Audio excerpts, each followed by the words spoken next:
In this video I'm going to show you how to install Ubuntu onto your computer, and we are going to use the USB drive which we have created in video number 3. So please make sure you have this USB drive connected. And to install Ubuntu we need to reboot our computer first. But we need to do it in a little bit special way. So we open the Charms bar. Now we click on Settings, on and off, and what we do then is we press Shift and click Restart. Now the extended recovery options are loading, and as I said, by not copying wrong partitions we'll keep them. Okay, now we go to Use Device, and then we say AV USB device. This is our Ubuntu USB stick. And now inside the bootloader I select Try Ubuntu without installing. We will install it, but it's nicer to install it in this mode, as we'll be able to use the system already then.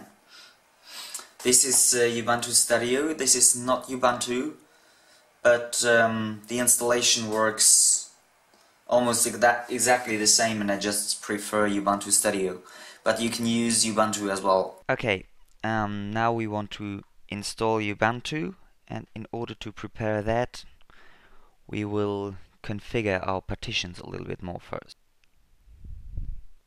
And you need to plug in the USB drive which you have copied the Windows 7 partition on. Now you go to System and choose Gparted. And what we do is we choose Swap first. We say Format 2 Linux Swap. Then we go to the partition which we named Ubuntu. We say also Format 2, and now we choose ext4. Now I'll format my OpenSUSE partition to ext4 as well, but you don't need to do that as you don't have that partition. You don't need it to install Ubuntu, it's just another Linux which I'll install later. And then we click Apply. Now Gparted applies the operations.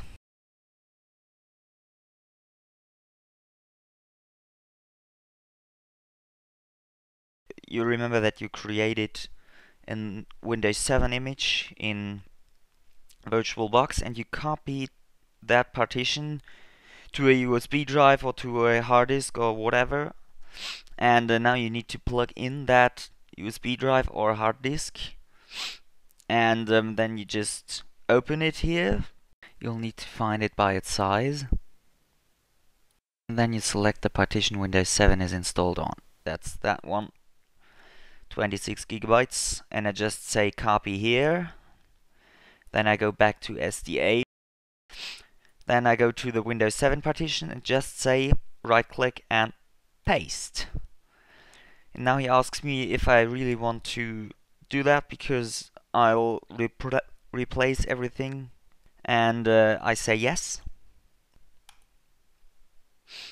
And then we click apply again. And now it'll copy basically everything which is onto the partition onto your USB drive will be copied to your hard drive. And the good thing about it is that the partition table doesn't need to be rewritten. So because I just use Gparted in order to replace the partition, but I do not delete the partition and create a new one, so the partition table doesn't get rewritten, and Windows 8 keeps its recovery options, and that's pretty handy and pretty cool, and something I really like about Gparted. The only dumb thing is that it doesn't support virtual hard disks, as far as I know, so that we couldn't just copy directly from the virtual hard disk to our C drive. And because Gparted uses to delete the partitions labels when we format the partitions again. We just need to recreate the labels or rename the partitions. And for that I select my OpenSUSE partition first, make a right click on it, click label and type in OpenSUSE. Then I select the Windows 7 partition and name it Windows 7 again. Then I select the Ubuntu partition and call it Ubuntu Studio. Of course, Ubuntu Studio. And then I click apply. And that's it. We can close Gparted. And now we can just open the installer, which is here for Ubuntu Studio. And I'll choose German as it's my mother's language. At first you may need to make sure that all these ticks are green. So I am connected to the charger, I have at least 8.6 gigabytes of free hard drive space, and I'm connected to the internet. I want my system to update, and I want to install third-party stuff.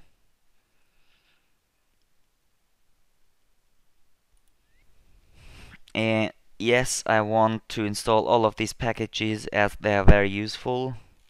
I'll tell you later why Ubuntu is such a good distribution, or Ubuntu Studio, which I have here. Yeah. Now, the installer tries to find out which other operating systems are installed on the computer and to analyze the partitions, and that usually takes a little bit of time. So don't get nervous. Maybe it takes a minute or two, but it'll finish. And we do not take any of these automatic steps, as it'll reformat the drive and then we lose the recovery options, which we can and will use. So we just say something different here and click go further. And now we see all of our drives here.